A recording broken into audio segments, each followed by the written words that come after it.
नमस्कार दोस्तों, let's study together पे आप सबका स्वागत है। आज हम देखेंगे 8 अगस्त 2020 के current affairs with important question and answer. तो सबसे पहले आज का मोटिवेशनल कोट देख लेते हैं। In order to be irreplaceable one must always be different. आप सब जानते हो कि हम हमेशा क्या है, एक दूसरे कहीं भी अगर ड्यूटी भी करते हैं तो क्या होता है, एक की जगह दूसरा बंदा आके जगह ले लेगा और दूसरा बंदा तीसरी जगह चला जाएगा। तो ये चीजें होती है क्योंकि आपका जो जगह आप जहां जाओगे खाली जगह करोगे ना, तो वहां क्या होगा, आपके समान ही काम करने वाला दूसरा बंदा आएगा। तो ये मैक्सिमम एम्प्लॉय जो ऑर्गेनाइजेशन है वहां पे होता रहता है। लेकिन एक चीज और होती है कि आप अगर कुछ बहुत ही डिफरेंट कर रहे हो और आपकी जगह कोई ले ही नहीं सकता, तो क्या है, आपको कोई रिप्लेस नहीं कर सकता है। ठीक है, तो हमेशा ये है कि अगर आपको सबसे अलग होना है और कोई आपको रिप्लेस नहीं कर पाए, तो उसके लिए क्या करना पड़ेगा, आपको हमेशा सबसे डिफरेंट होना पड़ेगा। जो इसीलिए कहा गया इरिप्लेसेबल, आपको यूनिक बनना पड़ेगा किसी ऐसी चीज पे। तो इसीलिए क्या, आपको एक ऐसा टैलेंट इनकलकेट करना होता है अपने आप में। तो हमेशा याद रखिए, क्योंकि जीवन में एक सच्चाई है कि आपके से दूसरा लेगा। ठीक है, और एक ये साइकिल होता है। लेकिन आपको वहीं पे अगर ऐसी चीज बनानी है, तो आपको टैलेंट को, किसी चीज को इस तरह इस कदर बढ़ाना है कि आपको कोई रिप्लेस नहीं कर पाए। तो सबसे बड़ी चीज होती है इसमें टैलेंट। और टैलेंट ही होता है, वो भी एक स्किल, एक चीज में बहुत ज्यादा स्किल होता है। तो दोस्तों कोशिश करना कि ऐसा टैलेंट हमेशा किसी न किसी में हो, एक यूनिक टैलेंट हो कि आपको उस क्षेत्र में कि कोई रिप्लेस ना कर पाए। तो चलो, कल के हम जो इंपॉर्टेंट क्वेश्चन थे, सबसे पहले उनके आंसर देख लेते हैं। तो स्वदेशी मूवमेंट कब स्टार्ट हुआ था? 7 अगस्त 1905 को स्टार्ट हुआ था। और इसका इमीडिएट रीजन क्या था?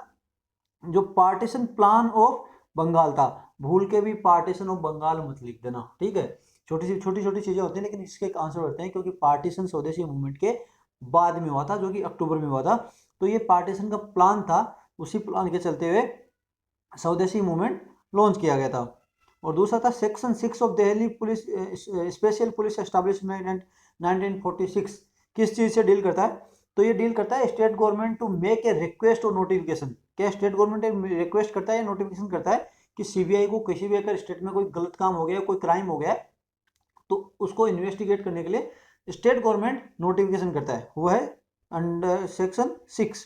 और सेक्शन 5 क्या है? अगर नीचे वाले क्वेश्चन है ना, सेक्शन 5 में क्या है, अगर स्टेट गवर्नमेंट ने वो नोटिफिकेशन जारी किया या रिक्वेस्ट किया, उसके बाद उसको सेक्शन 5 के तहत स्टेट गवर्नमेंट, अगर सेंट्रल गवर्नमेंट मान जाती है, अगर सेंट्रल गवर्नमेंट नहीं माने, तो भी वो क्या है, सेक्शन 5 के तहत एक नोटिफिकेशन इशू करेगी, वो मना कर देगी या हाँ करेगी।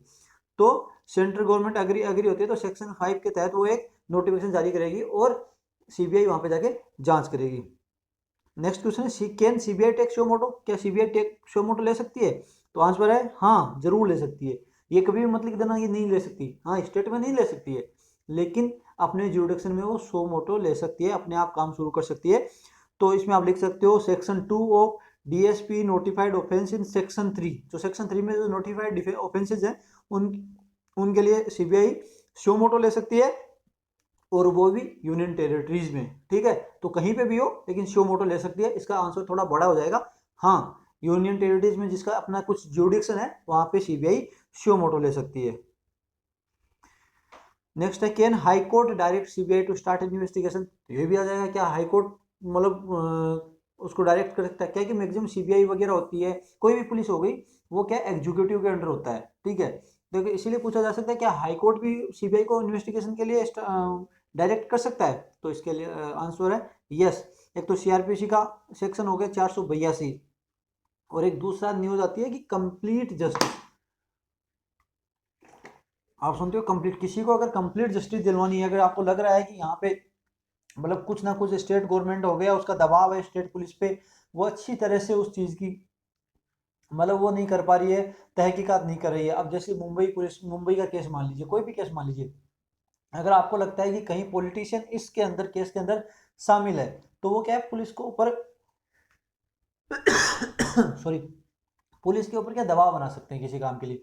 तो क्या अगर सुप्रीम कोर्ट को लगता है कि किसी का जस्टिस हैम्पर हो रहा है, तो वो क्या है, सीबीआई को केस ट्रांसफर कर सकता है। ऐसे ही हाई कोर्ट को भी लगे, तो हाई कोर्ट भी ऐसे कर सकता है। सीबीआई के जो लीगल पावर है वो कहाँ से ड्राइव होते हैं? तो वो Delhi police special establishment act के तहत 1946 से होते हैं, और सीबीआई की स्थापना 1963 में हुई थी, ये भी याद रख लेना। और सीबीआई किसके अंडर काम करती है, सेंट्रल विजिलेंस के अंडर काम करती है, मैंने कल आपको बताया था, तो ये चीज़ें याद रख लेना, जो कि एंटी करप्शन एक्ट 1988 के तहत ये काम करती है। ठीक है, दूसरी चीज़ है नाबार्ड एस्टैब्लिश कब हुआ था, तो 12 जुलाई 1982 को नाबार्ड एस्टैब्लिश हुआ था। करंट रेपो रेट कितनी है, 4% है, रिवर्स रेपो रेट 3.35% है, तो ये भी याद रख लेना, अभी अनचेंज रखा है कि एमएसएमई सेक्टर है वो लोन लेके जो अपने सेक्टर को रिवाइव कर सकें। नेशनल नेक्स्ट न्यूज है, गर्भगृह है इन नागरा स्टाइल ऑफ आर्किटेक्चर। इसमें गर्भगृह क्या होता है, तो जहाँ पे प्लेस ऑफ डेटी है, जहाँ पे जो देवता है उनका जो स्थान होता है उसको गर्भगृह बोला जाता है, उसके अंदर होते हैं। तो चलो आज की इंपॉर्टेंट न्यूज देखते हैं। तो आज है 78th anniversary of quit India Movement, जो कि ऑब्जर्व की गई थी 8 अगस्त 1942 को। ठीक है, तो याद रख लेना इसको, अगस्त क्रांति के नाम से बोला जाता है। सबसे पहले अगस्त ऑफर आया, बाद में क्या है, क्रिप्स मिशन इंडिया में आया और क्रिप्स मिशन फेल हो गया। क्रिप्स मिशन के फेल होने के बाद ये जो क्विट इंडिया मूवमेंट लॉन्च किया गया था, तो आप देख लीजिए अप्रैल 1942 को क्रिप्स मिशन फेल हो गया। तो मैं आगे बताऊंगा क्रिप्स मिशन क्या है, लेकिन हम क्विट इंडिया मूवमेंट देख लेते हैं। क्रिप्स मिशन फेल होने के बाद क्या हुआ, third great mass struggle started known as Quit India Movement. जो थर्ड ग्रेट मास स्ट्रगल था, भारत का मतलब तीसरा बहुत बड़ा एक जन जो स्ट्रगल था वो था। तो तीसरा, पहले दूसरे कौन थे, असहयोग आंदोलन, सविया आंदोलन, और तीसरा था भारत छोड़ो आंदोलन। क्विट इंडिया को हिंदी में बोलते हैं भारत छोड़ो आंदोलन। ठीक है, तो तीसरा स्ट्रगल था। तो ये 8 अगस्त 1942 को, तो याद रख लेना 8 अगस्त 1942 को बॉम्बे सेशन, ठीक है, ये बॉम्बे सेशन भी याद रख लेना, इंपॉर्टेंट चीजें। तो बॉम्बे सेशन के रेजोल्यूशन पास हुआ क्विट इंडिया मूवमेंट का। और ये भी बताना, जो अभी कल हमने देखा था असहयोग आंदोलन, जो ये था ना, सॉरी स्वदेशी मूवमेंट, तो स्वदेशी मूवमेंट कौन से सेशन से स्टार्ट होता है ये भी याद रखना, मैं आपको कमेंट बॉक्स में देखूंगा। कल की ही न्यूज़ है कि स्वदेशी मूवमेंट कहाँ कैसे लॉन्च हुआ था, अभी बताया था कि बंगाल पार्टीशन की वजह से ये लॉन्च किया गया था। तो कौन से सेशन के तहत इसको मतलब रिजोल्यूशन पास किया गया था स्वदेशी मूवमेंट का, तो जब ये हुआ था ना, बॉम्बे सेशन ने इसको रिजोल्यूशन किया कि क्विट इंडिया भारत छोड़ो आंदोलन मतलब पास करना है और डिक्लेयर इमीडिएट एंडिंग, और उसने तुरंत किया कि भारत में ब्रिटिश राज तुरंत इफेक्ट से खत्म होना चाहिए। और ये आप एक फेमस जो मंत्र था वो भी गांधी जी का याद कर लीजिए, करो या मरो, डू एंड डाई। जो अहिंसा में चलते थे, लास्ट में जाके हिंसा होती है ना, अहिंसा होती है एक ऑपरेशन तक सही जाती है, लेकिन लास्ट में गांधी जी को देखना समझ में आ गया कि अंग्रेज ऐसे छोड़ने वाले नहीं है, तो उन्होंने साफ साफ बोल दिया करो या मरो। मतलब करो मतलब या तो हमें आज़ादी लेनी है या मरो जाए, आज़ादी हर हाल में हमें चाहिए, हमारा देश स्वतंत्र होना चाहिए। तो अभी देखते हैं क्रिप्स मिशन क्या है। तो क्रिप्स मिशन 1900 मार्च 1942 में जो आया था इंडिया में, जो हेडेड किया था, हेडेड बाय सर स्टीफोर्ड क्रिप्स, जो कि इंडिया में आया था। तो उसके अदर मेंबर्स भी हैं, लॉर्ड पेंटिंग लॉरेंस हो गया और एवी अलेक्जेंडर, दो इसके अदर मेंबर हैं। तो उसने मेन चीज़ क्या, उन्होंने प्रपोज किया था ब्रिटिश गवर्नमेंट को कि इंडिया, ब्रिटिश गवर्नमेंट ने प्रपोज किया कि जो फ्रेमिंग ऑफ इंडिपेंडेंट कॉन्स्टिट्यूशन, जो इंडिया में क्या इंडिपेंडेंट कॉन्स्टिट्यूशन फ्रेम किया जाएगा, वो वर्ल्ड वार 2 के बाद में अडोप्ट किया जाएगा।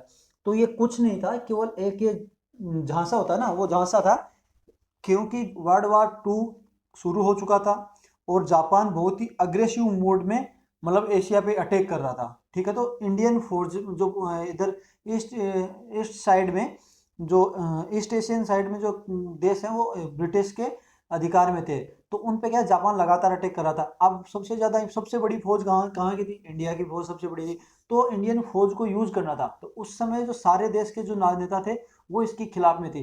तो ये क्रिप्स मिशन भेजा गया, किस तरह की जो इंडियंस हैं, मतलब अब आप उनको बहलाओगे फुसलाओगे तो बहल बहल जाएंगे, फुसल जाएंगे। तो क्या होंगे, हम जो इंडियन फौज है उनको सेकेंड वर्ल्ड वार में जापान के खिलाफ यूज करेंगे। तो मेन मिशन ये था कि हम आपको कॉन्स्टिट्यूशन दे देंगे, ऐसे करेंगे, लेकिन आप जो इंडिया की फौजें हैं वो जापान के खिलाफ यूज करो। तो गांधी जी और इन्होंने क्या साफ साफ मना कर दिया। और क्रिप्स मिशन को दूसरी काम किया था, जो मुस्लिम लीग है उसने भी रिजेक्ट कर दिया था कि हमें ऐसा कोई कॉन्स्टिट्यूशन नहीं चाहिए, हमें 2 स्टेट चाहिए और कॉन्स्टिट्यूशन भी अलग अलग बनेगा। और क्रिप्स मिशन का एक बैकआउट ड्रॉप था, वो इंडिया को मतलब पूर्ण स्वराज नहीं देना चाहता था, वो एक डोमिनियन इंडिया बनाना चाहता था, सोवरेन इंडिया नहीं बनाना चाहता था। तो इसकी वजह से क्रिप्स मिशन फेल हो गया, तो फिर क्विट जो इंडिया भारत छोड़ो आंदोलन लॉन्च किया गया गांधी जी के द्वारा। नेक्स्ट न्यूज है, PM Modi inaugurates submarine cable connected to Andaman and Nicobar द्वीप समूह। तो प्राइम मिनिस्टर मोदी साहब ने क्या है, अंडमान और निकोबार द्वीप समूह के लिए सबमेरीन केबल कनेक्टिविटी अभी इनोग्रेट की है। तो इससे क्या होगा, केबल कनेक्ट क्या करेगी, आज कौन कौन से द्वीपों पे कनेक्ट करेगी, थोड़ा सा आप देख लेना, मैं मेरी मजबूरी है कि लैपटॉप थोड़ा ख़राब हो गया तो मैं इसमें फ़ोटो नहीं डाल पाया। तो इसमें क्या है, स्वराज द्वीप जो हेवलॉक है वो हो गया, लिटिल अंडमान निकोबार हो गया और ग्रेटर निकोबार हो गया, लॉन्ग आइलैंड हो गया और रेंज, उनको भी आपस में जोड़ेगा। तो कुछ हद तक तो क्या है, जब चेन्नई और जो निकोबार जो मेन आइलैंड है वहाँ तक तो इसकी स्पीड रहेगी 2 × 200, मतलब एमबीपीएस की इसकी स्पीड रहेगी। और जो अदर निकोबार आइलैंड और अदर जो ये आइलैंड्स हैं उनके बीच में 2 × 100 एमबीपीएस की स्पीड रहेगी। तो अब इससे क्या होगा, अगर ये किया है तो ये हमारा क्या है कि सबका साथ सबका विकास। ये नहीं है कि अगर गवर्नमेंट है तो दिल्ली हो गया, मुंबई हो गया, कोलकाता हो गया, इन्हीं 4-5 शहरों का जो इंडस्ट्रियल है उनका विकास होना है। ये नहीं, हमें हर जगह अपने पूरे इंडिया का विकास करना है, पूरे इंडिया का विकास करना है। ये मोटो लेके गवर्नमेंट चली थी। तो जो दूर दराज जैसे लक्षद्वीप हो गया, जो पोर्ट ब्लेयर हो गया, हमें उनका भी विकास करना है। वहाँ पे लोग कम रहते हैं तो इसका मतलब ये नहीं कि हम उनका विकास नहीं करेंगे। उनको भी, जब जो सुविधाएं हम यहाँ पा रहे हैं, 4G की कनेक्टिविटी है, उनको उनका भी हक है वो, कि वो अगर देश भारत देश के हिस्सा हैं तो उनको भी वो हक मिले। तो इससे क्या होगा, उनको more fast and more reliable mobile landline telecom service मिलेगी। अब इससे क्या क्या इफेक्ट होगा वहाँ पे, एक तो टूरिज्म को बढ़ावा मिलेगा, एम्प्लॉयमेंट भी होगा। आपको पता है अगर मोबाइल सर्विसेज जो अच्छी होंगी तो वहाँ पे एम्प्लॉयमेंट जनरेट होगा, बहुत चीज़ें, इकोनॉमी बढ़ेगी। तो उनकी स्टैंडर्ड ऑफ लिविंग है वो भी रेज होगी, रेंज नहीं रेज होगी, है ना। डिलीवरी ऑफ ई गवर्नेंस, आप ये भी बहुत इंपॉर्टेंट है, ई गवर्नेंस की डिलीवरी रहेगी, वो ऑनलाइन ही, मतलब कंप्लेन करवा जाएंगे उनका, ऑनलाइन ही बहुत चीज़ें सोल्यूशन हो जाएगी। ई कॉमर्स में वहाँ पे बढ़ावा मिलेगा, ई एजुकेशन का बढ़ावा मिलेगा। आपको पता है ये कोविड-19 के चलने के बाद डिजिटल एजुकेशन, ई एजुकेशन बहुत ही एक बहुत महत्वपूर्ण पहलू है। तो ई एजुकेशन जो ई लर्निंग बोलते हैं उसमें होगा, बिजनेस होगा, बिजनेस प्रोसेस आउटसोर्सिंग होगा, कि जैसे कॉल सेंटर वगैरह खुल जाते हैं दूसरे देशों के, क्या है कॉल सेंटर यहाँ पे खोलते हैं, आउटसोर्सिंग करते हैं बिजनेस का। तो वो भी एक तरह का आउटसोर्सिंग भी वहाँ पे एक तरह का डायरेक्टली इनडायरेक्टली यहाँ वहाँ पे क्या है, एक विकास होगा और एम्प्लॉयमेंट बढ़ेगा। तो ये इसका बहुत एक एक चीज़ को कनेक्ट करना, जोड़िए कि अगर कोई एक केबल भी, एक मोबाइल टावर भी बनता है तो उसकी क्या क्या इफेक्ट होते हैं, क्या क्या डिसएडवांटेज हैं, मतलब एडवांटेज और डिसएडवांटेज आपको दोनों लेके चलना है, ठीक है। तो ऐसी चीज़ें हैं। अब डिसएडवांटेज क्या होगा, वहाँ पे डेवलपमेंट होगा तो वहाँ पे जो नेचुरल जो चीज़ें हैं ना उनका मतलब उनको लॉस होगा, ये चीज़ें होगी। फिर रेडियो एक्टिविटी बढ़ जाएगी तो जो जीव जंतु है उनको भी लॉस होगा। तो ये दोनों चीज़ें आपको पर्सपेक्टिव में लेके चलना होता है। तो प्रोजेक्ट फंड कौन कर रहा है, कि through universal service obligation fund, जो ये इस पर मैंने रेड करना भूल गया। तो universal service obligation fund under department of telecommunication, ministry of communication के अंडर ये इसको फंड कर रहे हैं। तो अब ये भी देख लेते हैं यूनिवर्सल सर्विस ऑब्लिगेशन फंड क्या है। ये एस्टैब्लिश किया गया था 2002 में, to provide communication facility in remote hill area, tribal area country. मतलब ऐसा फंड किया गया कि अगर पहाड़ों में भी टावर लगाना है तो इसके लिए हो गया, गाँवों में टावर लगाना है तो सुदूर इलाकों के लिए ये एक फंड क्या है स्टैब्लिश किया गया था। तो जो इंडियन टेलीग्राफ अमेंडमेंट एक्ट 2003 था, जो उसके जो ये अमेंडमेंट एक्ट आया था उसमें क्या है, जो इस फंड को क्या है स्टेच्यूट स्टेटस भी दे दिया गया था। तो ये चीज़ें थोड़ी सी याद रख लेना, कभी कभी न्यूज़ में रहती है। तो नेक्स्ट न्यूज़ है, national green tribunal set tough condition for commercial use of ground water. तो अभी क्या है, नेशनल ग्रीन ट्रिब्यूनल ने क्या टफ कंडीशन लगा दी है कि commercial use of ground water, आप मतलब कोई फैक्ट्री खोल दी और ग्राउंड वाटर को यूज कर रहे हैं तो ये गलत बात है। इसमें मैं एक छोटा सा उदाहरण देना चाहूंगा, क्योंकि किस तरह हो सकता है, हमने माना डेवलपमेंट एक जगह है, हम किसान की जो आय है उसको लेके 2022 तक हम क्या है बढ़ाना चाहते हैं। किसान की आय अभी थोड़ी थोड़ी बढ़ी है तो आगे कैसे बढ़ेगी, किसान की अगर उपज ज़्यादा होगी तभी बढ़ेगी ना। तो मैं देता हूँ, मेरा डिस्ट्रिक्ट ही मान लीजिए, मेरा डिस्ट्रिक्ट है सीकर डिस्ट्रिक्ट का मैं हूँ, उसमें क्या है कि एक बेल्ट है उसको पूरी को पूरी सुप्रीम कोर्ट ने और जो कोर्ट ने वगैरह ने क्या किया है, एक ब्लैक डार्क जोन घोषित कर दिया है। तो क्या है, अभी वहाँ पे क्या पानी है लेकिन वो नीचे जा रहा देते हैं, तो अभी वहाँ पे कोई ट्यूबवेल की खुदाई नहीं होगी, मतलब किसान के लिए मना होगी, कोई ट्यूबवेल खुदाई नहीं करेगी। अगर कोई ट्यूबवेल खुदाई नहीं होगी तो आप बताइए, जो किसान की थोड़ी बहुत इनकम बढ़ी है, अगर वो अभी ट्यूबवेल करेगा और कि अपनी खेत में पैदावार करेगा तभी तो उसकी इनकम बढ़ेगी ना। लेकिन वहाँ पे डार्क जोन हो गया और गवर्नमेंट को उसको कोई मतलब नहीं, गवर्नमेंट को न्यूज नहीं, वरना गवर्नमेंट क्या करती है, अपना फंड लोड करके ग्राउंड वाटर को मतलब बढ़ाने के लिए लिंकिंग करे घरों से, जो ground water harvest, rain water harvesting है उसके लिए अगर कुछ करे तो उस ग्राउंड वाटर को लेवल को रेज किया जा सकता है। लेकिन गवर्नमेंट से इसका कोई मतलब नहीं, केवल इंडस्ट्रियों का मतलब रखता है। ये मैं सीकर डिस्ट्रिक्ट राजस्थान की बात कर रहा हूँ। तो वहाँ पे डार्क जोन घोषित कर दिया गया है। तो अगर किसान वहाँ ट्यूबवेल नहीं करेगा तो उसकी इनकम कैसे बढ़ेगी, वो खेती तो फिर उसके केवल मानसून के सीजन पे ही होगी। तो ये भी एक चीज़ें आप पॉइंट कनेक्ट कर सकते हो। तो ये अभी ये गवर्नमेंट को भी देखना है हमें किस तरह है, और हमें ये इंडिविजुअल की भी रिस्पॉन्सिबिलिटी बनती है कि कुछ ना कुछ करें और वाटर को मतलब कंजर्व करें। तो ये दोनों मिला के होता है। तो अभी क्या गया, no permission for withdrawal of ground water to commercial entities without environment impact assessment. तो आपको उसने भी बोल दिया है कि कोई भी जो ग्राउंड वाटर है वो यूज़ नहीं किया जाएगा कॉमर्शियल एंटिटी के द्वारा, अगर उसका एनवायरमेंटल इम्पैक्ट असेसमेंट के द्वारा अगर आप क्लियरेंस नहीं लेते हो। तो एनवायरमेंट इम्पैक्ट असेसमेंट अभी बहुत न्यूज़ में है, आप देख लीजिए बहुत जगह डाइल्यूट हुआ है, लेकिन फिर एनजीटी का इस पर एक पॉइंट आया है कि कोई कॉमर्शियल अभी अगर इंडस्ट्री इस्टेब्लिश होगी वो भी उसका क्या है विदाउट इम्पैक्ट असेसमेंट के वो पानी नहीं निकाल पाएगी।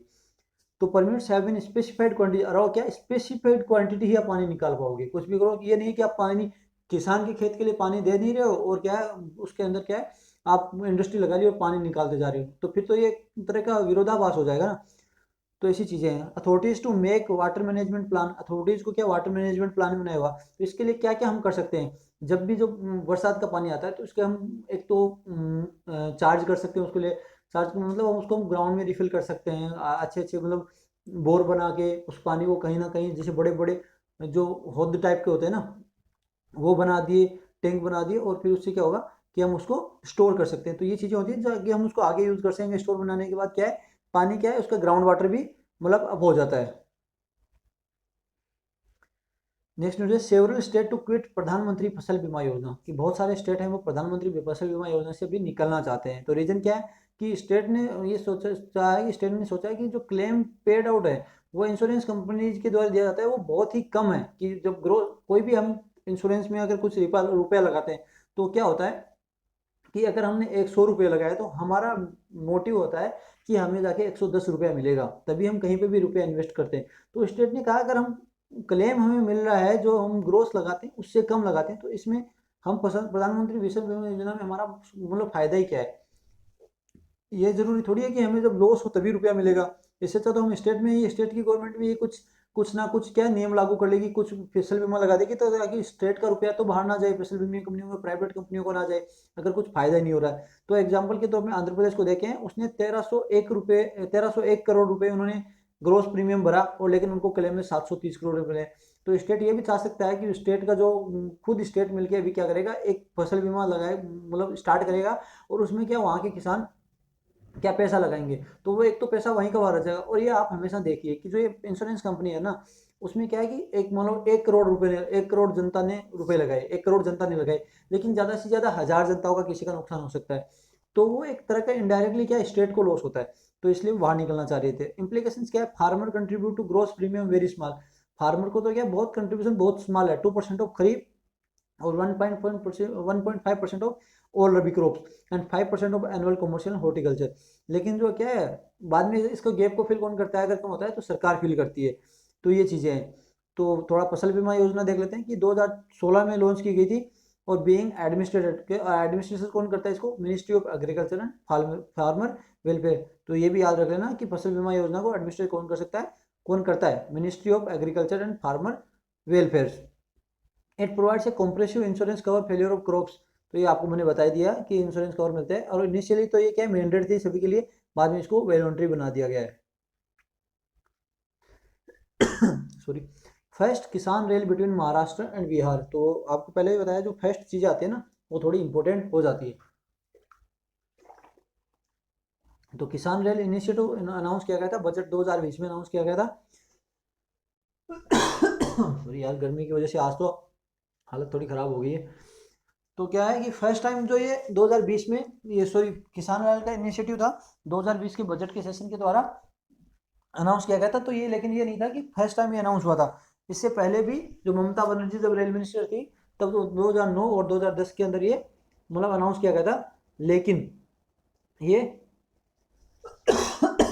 लागू नहीं किया गया था।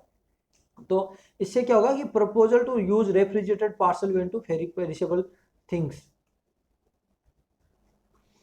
तो इससे क्या होगा कि जो ये रेफ्रिजरेटर जो पार्सल वैन लगाएंगे इससे क्या होगा कि किसान के अगर कुछ भी खराब होने वाली चीज़ मतलब जल्दी से सब्जी वगैरह हो गई, इनको क्या है इन ट्रेन के द्वारा एक शहर से दूसरे शहर में ये ले जाया जाएगा। तो इससे क्या है किसान की जब अगर किसी किसान ने सब्जी बोई है और उससे क्या होगी अगर हमें कम भाव मिल रहा है अपने वहाँ पे एक एरिया हो गई उसमें बहुत सारे सब किसान ने क्या मतलब गाजर बोली, तो उसका अगर बहुत सारी अगर क्वांटिटी में ज़्यादा कुछ चीज़ें हो जाती है तो उसका भाव गिर जाता है, और वो क्या खराब होने वाली चीज़ें हैं तो दूसरे शहर में भी नहीं जाती है, तो वो उसका क्या भाव कम हो जाएगा।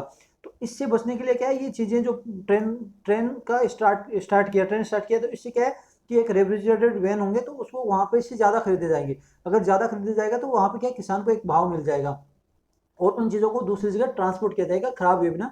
तो जैसे बिहार, महाराष्ट्र और बिहार के बीच में चलाई गई है। अगर बिहार के किसान ने कोई गाजर बोई है और वहाँ पे क्या बहुत ज़्यादा क्वांटिटी में वो मतलब उनकी उपज हुई है, तो वहाँ पे अगर भाव गिरना आपको निश्चित है, अगर ज़्यादा उपज हुई है तो अभी क्या है किसान को भाव मिलना कम हो जाएगा। कम हो जाएगा तो क्या ये ट्रेन अगर चला दी तो क्या करेगा, इस ट्रेन के माध्यम से वो महाराष्ट्र खरीद लेगा कि जल्दी से जल्दी महाराष्ट्र में अगर गाजर की कमी है तो महाराष्ट्र खरीद लेगा और ऑन द टाइम खराब नहीं होगी और मिल जाएगी। तो किसान की एक तरफ कमाई हो जाएगी। तो इससे क्या होगा, फार्मर्स की इनकम क्या डबल हो जाएगी। एक तो भाव कम मिल रहे थे और बिकाई भी नहीं हो रही, क्या बिकाई भी नहीं हो रही थी, तो क्या उसके खरीदारी भी हो जाएगी, वो बेच भी देगा और उससे क्या है लग रेगुलर वो उपज भी करता रहेगा।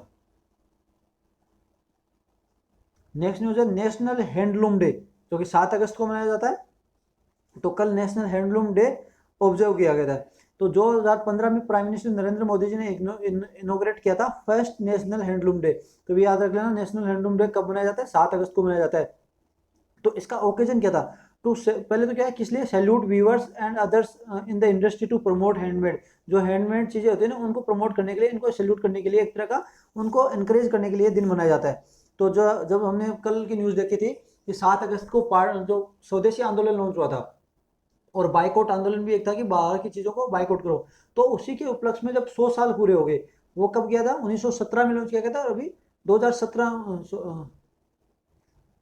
सॉरी 2017 का नहीं है वो 2017 का तो चंपारण सत्याग्रह है, वो आगे आएगा। ठीक है, तो पार्टीशन ऑफ बंगाल स्वदेशी में क्या होता, तब ये स्वदेशी चीज़ों का को अनाउंस किया गया था कि स्वदेशी चीज़ें खरीदो। तो उस समय इस चीज़ का बहुत ही ज्ञान हुआ था कि हम खादी की चीज़ें खरीदेंगे। तो उसी दिन के उपलक्ष्य में आज 2015 में नेशनल हैंडलूम डे बनाया गया था। और 7 अगस्त 1905 में formal proclamation of made at Kolkata होल्टम बाइकआउट फॉरेन गुड्स। तो आपको मैंने ये बता दिया स्वदेशी मूवमेंट का आ गया था। जो मैं अभी 1917 वाला था ना वो इससे इंटरलिंक कर दिया था, रियली वेरी सॉरी। तो prime minister Narendra Modi to inaugurate Rashtriya Swachh केंद्र स्वास्थ्य केंद्र, तो इन्होंने इनोग्रेट किया 8 अगस्त को, आज इनोग्रेट करेंगे। तो ये एक ट्रिब्यूट टू महात्मा गांधी। तो महात्मा गांधी जो स्वच्छता को ही सबसे बड़ा एक धर्म मानते थे, उनके लिए ट्रिब्यूट है। तो स्वच्छ राष्ट्रीय स्वास्थ्य केंद्र क्या होगा कि first announced by prime minister in 10 अप्रैल 2017, 10 अप्रैल 1900 नहीं 10 अप्रैल 2017 को उन्होंने क्या है अनाउंस किया गया था on the occasion of sanitary शताब्दी सेलिब्रेशन ऑफ चंपारण। ये था 1917 में, ये गलती से मैंने आपको उसमें बोल दिया था। 10 अप्रैल 1917 में जो महात्मा गांधी के द्वारा जो चंपारण सत्याग्रह चला गया था, उसकी शताब्दी भी दिन पे ये जो राष्ट्रीय स्वास्थ्य केंद्र का अनाउंस किया गया था। तो आपको पता ही है चंपारण सत्याग्रह क्या था, कि जो गांधी जी का जो पहला सत्याग्रह था जो भारत में आने के बाद, जो 10 अप्रैल 1917 में चंपारण में जाने के, जब वहाँ के किसानों की हालत बहुत बुरी थी, इंडिगो जो नील की खेती करवाते थे जबरदस्ती, तो उसके जो उसको रोकने के लिए और उसके विरोध में चंपारण सत्याग्रह गांधी जी ने शुरू किया था। तो ये इंस्टॉलेशन ऑफ राष्ट्रीय स्वास्थ्य केंद्र से क्या होगा कि जो फ्यूचर जनरेशन को पता चलेगा कि एक जो इंडिया की जर्नी है लार्जेस्ट बिहेवियर चेंज जानते हो कि हमारा बिहेवियर चेंज हो गया एकदम। पहले क्या लोग जाते थूक के चले जाते थे, कुछ भी कचरा फेंक देते, लेकिन एक बिहेवियर चेंज हुआ। हम फिर क्या मोदी जी ने एक चलाया कि हमारा भारत क्या साफ सुथरा होना चाहिए। तो लोगों में हर लोगों में एक तरह का बिहेवियर चेंज हो गया कि नहीं कोई कचरा नहीं फैलाएगा, उसको भी हम रोकेंगे ना, खुद कचरा फेंकेंगे। तो ये इकोनॉमी में एक बिहेवियर चेंज होता है। बिहेवियर चेंज बहुत बड़ा क्या है, सोसाइटी में चेंज लेके आता है हमेशा। तो इसके जो आने वाली जो पीढ़ियां सोचेंगी कि हाँ 2000 समय का 2017 के आसपास 2015 के लगभग में ऐसा समय आया था कि जो बहुत बड़ी जनसंख्या उन लोगों का बिहेवियर चेंज हुआ था। तो इसमें क्या होगा, digital mix of digital and outdoor installation होंगे, तो वो इंफॉर्मेशन बताएंगे और एजुकेशन स्वच्छता पे एजुकेशन देंगे। तो आज की न्यूज़ के लिए इतना ही। थोड़े इंपॉर्टेंट क्वेश्चन देख लेते हैं। तो डिफाइन रेपो रेट, आपको एक रेपो रेट को डिफाइन करना है और रेपो रेट को कंट्रोल कौन करता है वो भी बताना है। PM Modi inaugurate submarine cable connectivity to, तो पीएम मोदी साहब ने जो सबमरीन केबल कहाँ के लिए कनेक्ट करने के लिए इनोग्रेट किया है। क्विट इंडिया मूवमेंट मतलब भारत छोड़ो आंदोलन कब लॉन्च किया गया। फर्स्ट किसान रेल कहाँ से कहाँ के बीच में चालू की गई है। नेशनल हैंडलूम डे कब ऑब्जर्व किया जाता है। First satyagraha in India launch by Mahatma Gandhi, मैंने भी बताया कौन सा था। एंड वो has been appointed as a new lieutenant general of Jammu and Kashmir, तो ये आपने न्यूज़ में देखा होगा, इसमें नहीं बताया तो आपको कल बता देंगे, लेकिन एक बार सर्च मारिए कि अभी नए lieutenant general of Jammu and Kashmir कौन थे। पहले जीसी मुर्मू थे, वो अभी मतलब उन्होंने रिजाइन कर दिया है। और who is the editor of the स्वच्छ भारत रिवॉल्यूशन, ये कल परसों की न्यूज़ का है अपना, जो कौन सी बुक थी, एक स्वच्छ क्रांति बुक थी, उसका इंग्लिश वर्जन जो ओरिजिनल बुक थी द स्वच्छ भारत रिवॉल्यूशन, उसके एडिटर कौन है। तो आप पूरी न्यूज़ का PDF डाउनलोड कर सकते हो skvincent.blogspot.com से। आपको वीडियो कैसा लगा हो, अगर अच्छा लगा हो तो लाइक कीजिए, शेयर कीजिए एंड सब्सक्राइब कीजिए। और अगर वीडियो अच्छा नहीं लगा हो तो 100% डिसलाइक कीजिए, लेकिन कमेंट बॉक्स में ज़रूर बताइए डिसलाइक क्यों किया, ताकि हम उसको सुधार कर सकें। लेकिन आपसे आशा ज़रूर रखूँगा, अगर आपको वीडियो अच्छा लगा हो तो आप लाइक कीजिए। आज की न्यूज़ के लिए इतना ही। जय हिंद, जय भारत।